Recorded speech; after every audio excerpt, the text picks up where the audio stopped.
par moi, si quelqu'un entre par moi, il sera sauvé. il sera sauvé. Il entrera Et il sortira il sortira. et il trouvera des pâturages. Des pâturages. Donc, nous avons à l'entrée du paradis une porte qui représente le Christ, qui est la porte du salut. Amen. Vous comprenez cela? Amen. Et ce sont les déclarations de Christ dans Jean chapitre 10, verset 9 que nous venons d'entendre. Il dit que lui, Jésus, il est la porte. Amen. Si quelqu'un entre par lui, il sera sauvé. Donc il est la porte du salut. Voilà pourquoi on l'accepte comme notre Seigneur Sauveur personnel. Amen. Alléluia. Exode 27, verset 16. Exode chapitre 27, verset 16.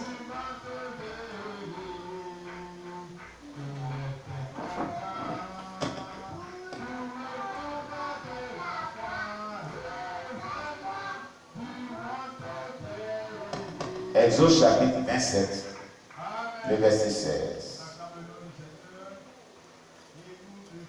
Exode chapitre 27, le verset 16. Pour la porte du parvis, il y aura un rideau de 20 boudées. Il aura un rideau de 20 boudées pourpre Et cramoisi. Et de fin lin retors. En ouvrage de broderie. Avec 4 colonnes. Et leurs 4 bases. Donc, pour la porte du parvis, le parvis a une porte. Dans le tabernacle, la première partie, c'est le parvis a une porte d'entrée. Amen. Amen. Et tout ce qui est écrit dans cette porte a un message prophétique. Nous avons le salut au moment où nous croyons. Nous acceptons Jésus-Christ comme notre sauveur et Seigneur personnel. Les 4 colonnes qui évoquent les 4 aspects. Ici, on a parlé des 4 colonnes, n'est-ce pas? Dans Exode 27, verset 16, on dit il y a 4 colonnes, n'est-ce pas? Alléluia. Donc, les 4 colonnes qui évoquent l'aspect du ministère de Jésus qui sont. Le ministère de Jésus avait 4 aspects. Le ministère de Jésus avait 4 aspects précis. Amen. Il était, le premier aspect, Jésus était le sauveur. Amen. Dis-moi. Deuxième aspect, Jésus qui guérit. Il guérissait les malades. Troisième aspect, Jésus qui baptise. Et c'est ce qui symbolisait l'eau ou bien du sang. Alléluia. Quatrième aspect, Jésus qui revient en tant que roi des rois pour prendre les élus de son royaume. Amen. Voici les 4 aspects principaux du ministère de Jésus.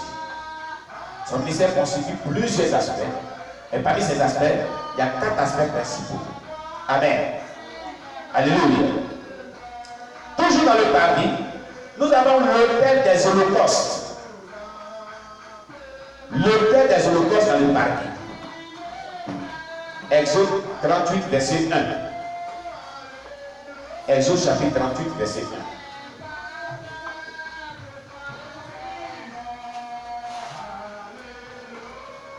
1. Amen.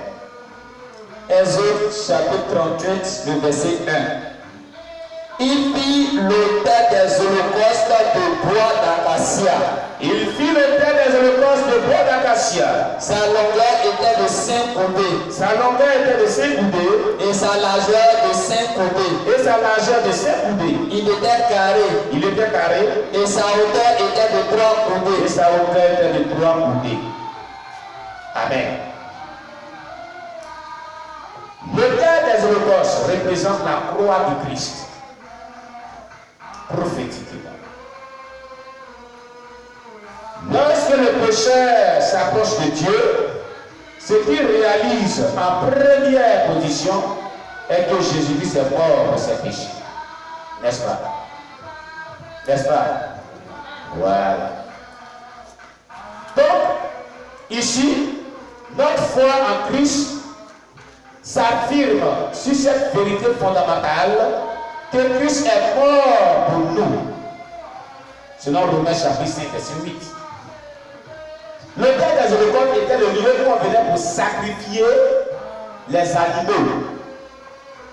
Pour plusieurs types de sacrifices. Dans le parvis. Oh, j'ai souhaité avoir mon projecteur ici et puis montrer le tabernacle. Et je crois que si Dieu me fait grâce, on va le projeter dans la soirée de sanctification. Aujourd'hui, vous allez comprendre tous les détails du tabernacle. Là, vous saurez c'est quoi on est en train de dire là, où ça se trouve. Dans le parvis, il y avait un hôtel qu'on vient de décrire, où on venait sacrifier les animaux, sacrifice de culpabilité, sacrifice d'action de grâce, sacrifice de sanctification, toutes sortes de sacrifices étaient sur l'autel des holocaustes, dans le parvis,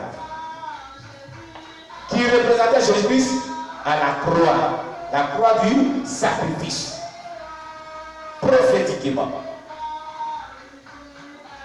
Amen, amen. Alléluia. Et donc, quand le pécheur s'approche de Christ, il réalise qu'il est un pécheur et que Christ est mort à la croix pour ses péchés. Amen.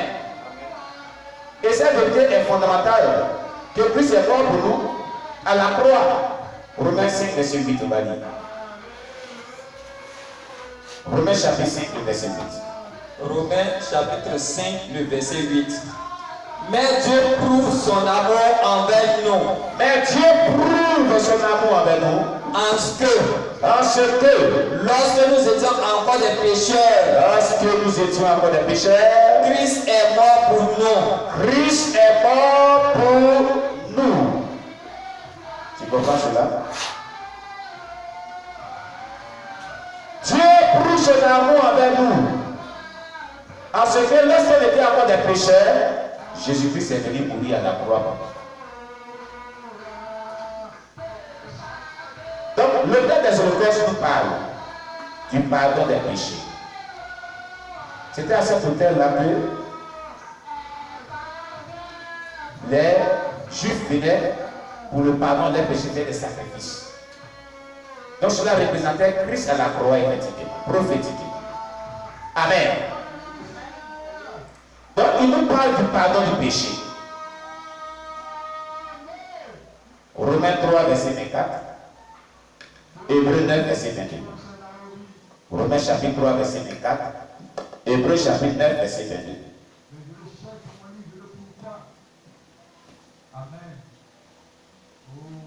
Romains 3, verset 24.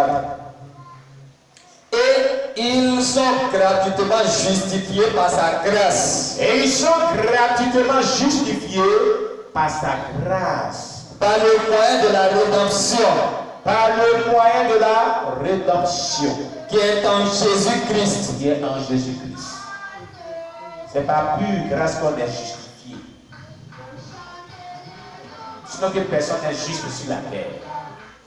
Amen.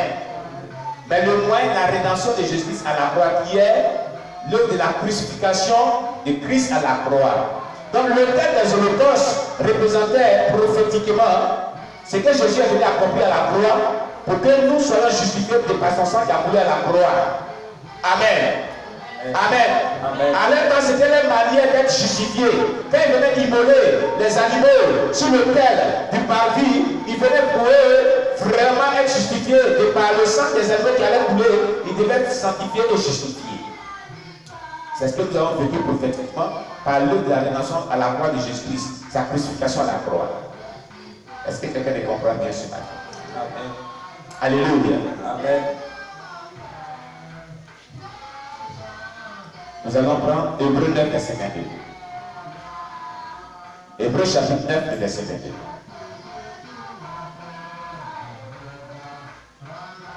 Hébreux chapitre 9, verset 22.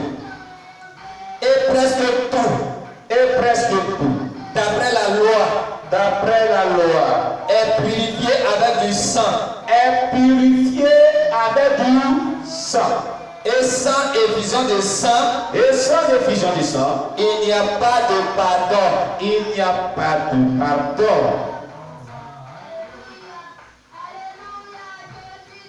Vous comprenez? Il a dit que presque tout, d'après la loi, est purifié avec du sang. Presque tout était purifié avec le sang. Ils étaient encore sous la loi. Amen. Donc les sacrifices qu'on immolait dans le parvis, sur l'autel du parvis, c'était pour purifier la vie des âmes, la vie des gens qui venaient faire des sacrifices là. C'était pour les rendre purs. Cela est donné prophétiquement par le sang de Jésus qui a coulé la croix, qui nous purifie de tout péché, toute iniquité. Voilà pourquoi nous disons que le tabernacle traite un message prophétique pour nous qui sommes parvenus à ce siècle présent. Amen. Amen. Amen. Quelqu'un me comprend bien. Donc, presque tout, d'après la loi, est purifié avec du sang. Et sans effusion du sang, il n'y a pas de pardon. Donc, il nous parle, le tabernacle nous parle du pardon des péchés. Le texte des Holocaustes parlait du pardon des péchés. Nous avons obtenu le pardon des péchés, de parler de crucifixion de Jésus à la croix. Alléluia. Amen. Quelqu'un comprend cela? Amen. Voilà. Le tabernacle nous parle, le texte des Holocaustes nous parle aussi de la réconciliation avec Dieu. Le texte des Holocaustes, c'était une manière pour le peuple juif à l'époque de se réconcilier avec Dieu qui dépassait sacrifice qui faisait sur l'autel des Holocaustes dans le paradis. 2 Corinthiens 5, verset 17 à 18. 2 Corinthiens chapitre 5, verset 17 à 18.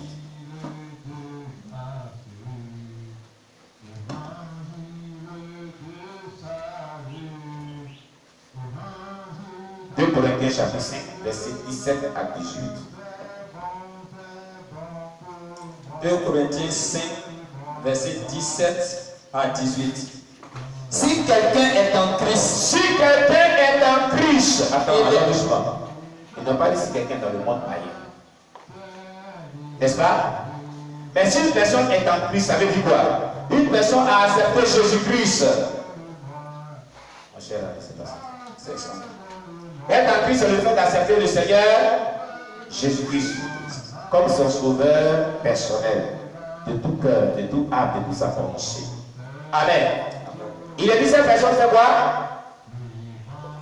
Cette personne a dit quoi? Si quelqu'un est en Christ, elle est une nouvelle création. Elle est une nouvelle création, une nouvelle créature.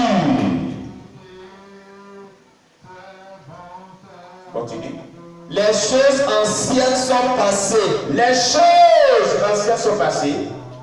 Voici. Toutes choses sont devenues nouvelles. Toutes choses sont devenues nouvelles. Alors, allons doucement.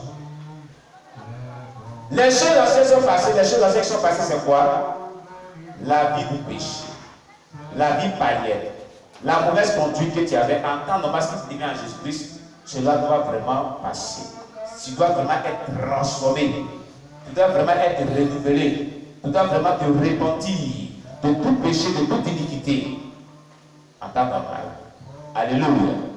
Donc quand les gens venaient sur l'autel des holocaustes dans le paradis pour immoler un animal pour le sacrifice, c'était pour dire que je me répands. Et je ne vais plus recommettre, c'est ça que j'ai commis, qui me condamne, qui m'amène à faire ce sacrifice-là.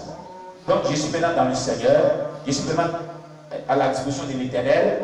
Les péchés qu'il a commis là, qui me pardonne, je ne vais plus les recommettre. C'est ce que nous aussi prophétiquement aujourd'hui, c'est ce qui agit dans notre vie aujourd'hui, selon 2 Corinthiens 5, verset 17 à 18. Amen. Amen. Amen. Donc, le tabernacle traîne un message prophétique de confession des péchés, de repentance que nous faisons aujourd'hui, de sanctification par le sang de Jésus-Christ sur l'autel des holocaustes qui est dans le paradis.